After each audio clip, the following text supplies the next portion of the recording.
filmini getirdi. Filmi bitmiş olarak getirdi ve genelde benim hemen hemen ben onun dışında bir de Tuna'yla işte hani şey oldu. Filmini getirdi. Bir daha o filmden bir kare oynamadı. Ve söylediği buraya şurada müzik istiyorum, burada müzik bitsin. Şurada müzik başlasın, burada bitsin dedikten sonra bir daha hiç fikrini değiştirmedi. Ve güvendi. Bu korkunç bir deneyim. Ve filmi baştan sona seyrettiğimizde genelde yani iki tane yan tema dışında bir temayla bütün film baştan sona gidiyor. Ve o temanın varyasyonlarıyla. Ve bu yani Ömer abinin filmine ve sanatına bakışındaki dengeyle çok ilgili bir şey. Yani son derece minimalist, gerçekten hani bir ölçüde bir nota çalınan, onun haricinde altta sürekli dönen bir sekvensle giden bir müzik yapmıştım. Çünkü aldığım his oydu ve o da hiçbir şey demedi bana. Yani dolayısıyla o konu geçmedi aramızda. Atıf abiyle benim daha çok hatırladığım film müziğini yaptığım dönemi tam olarak hatırlayamıyorum aslında. O dönem hangi dönemdi? Herhalde Ömer Kavur'dan önceki dönemde Evet, belli evet. ki. Bayağı Tek iyi şey arası. hatırladığım Fono'da son mix'e geçtiğimizde işte tam mix'in böyle heyecanlı olduğumuz zamanlarda hadi çocuklar tamam yemek zamanı kalkıyoruz dediği ve e, genelde yemek yiyorduk Atıf abiyle. Yani çok enteresan bir şey. En sonunda her şey bitti. Müzik yerleştirildi, bitti. Ve bana şey dedi, aslında bir piyano ve violonselle yapsaydın bana o da olacaktı dedi. Sen baya böyle fazla müzik yaptın aslında galiba dedi. Atıf abi dedi, niye daha önce söylemedin? Yani dedi, yani bu da güzel. Böyle kaldı. Öyle enteresan bir şeydi. Yavuz Turgul son derece zor ve son derece herhalde evrenle en bağlantılı olan yönetmen benim gördüğüm. Algıları o kadar açık ve müthiş istediklerini iletebilen çok çok büyük bir adamdı. Yani uzun zamandır yani büyük bir adam hala tabii. Ben uzun zamandır görmediğim için adamdı dedim. Ee, ve Yavuz abideki çalışma sistemimiz şöyleydi. Yavuz abi müzikle çok içli dışlı olan bir insan. E, bence Yavuz abi de birazcık onun elleri oldum.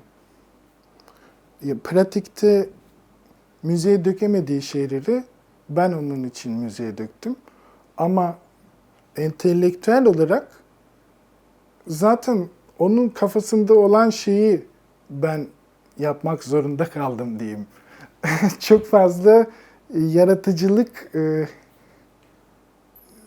marjim çok fazla açık değildi o konuda. Ama sonuçta yine de o kadar memnunum ki onunla çalıştığım için ve galiba çok sıcak bir müzik oldu. Bilmiyorum. Eve dönüş. Ömer Uğur. Ömer Uğur'la müzikleri bitirdikten sonra Atina'da işte postunu yapmaya karar verdi yapımcı Hayri Aslan. E, ve Atina'ya gittik. Atina'da biz kocaman bir post production stüdyosunda çalışacağımızı varsayarak gittik. Orada bir sound editörünün annesinin evinin bir odasında çalıştık açıkçası. O enteresan bir deneyim oldu o yüzden. Ve ben genelde daha fazla tercümanlık görevi gördüm.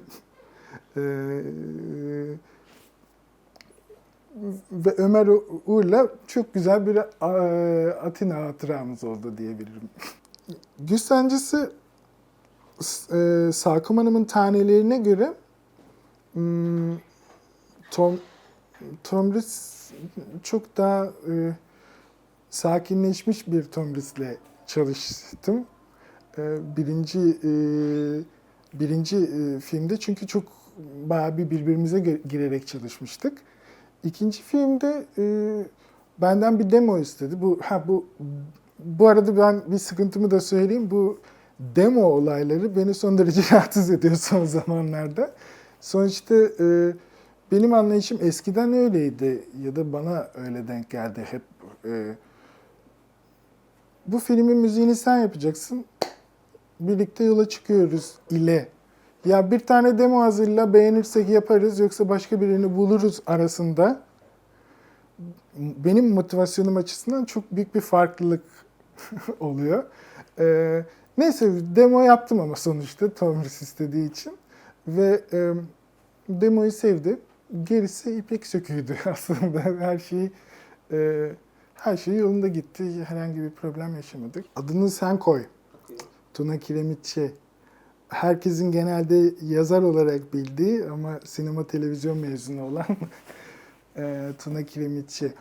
Tuna Kiremitçi için ilk önce çok iyi bir dostum. Biz Mucizeler komedisini de birlikte yapmıştık. O sözlerini yazmıştı.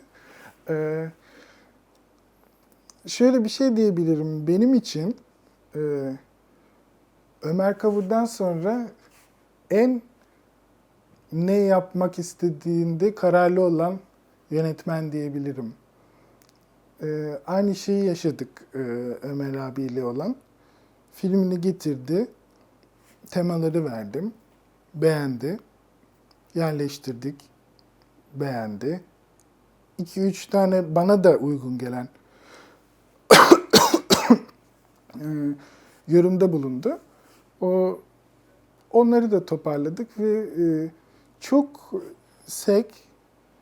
ne anlatmak istediğini fazla ortalığı karıştırmadan diyeyim anlatan, çok hoş akan bir film çıktı ortaya diyebiliriz.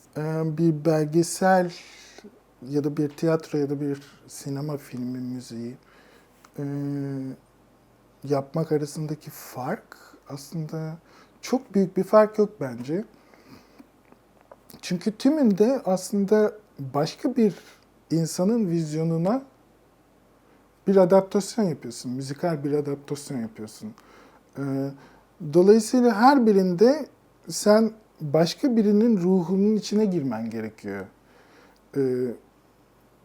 Ve o doğru ruhu yakaladığın zaman o zaman doğru müziği de yakalayacağın anlamına gelebiliyor genelde. İzlenmesi gereken yol açısından bilmiyorum, belki hani hangisi daha çok heyecanlandırıyor diyebiliriz beni. Film her zaman için beni daha çok heyecanlandırıyor. Ya içinde kaybolup gidiyorum çünkü filmin diyeyim, yani öyle bir fark var. Her filme farklı kişiliği olan bir müzik gerekiyor bence. Bir formül bulup bütün filmlere uygulayamazsınız. Öyle bir şey yok.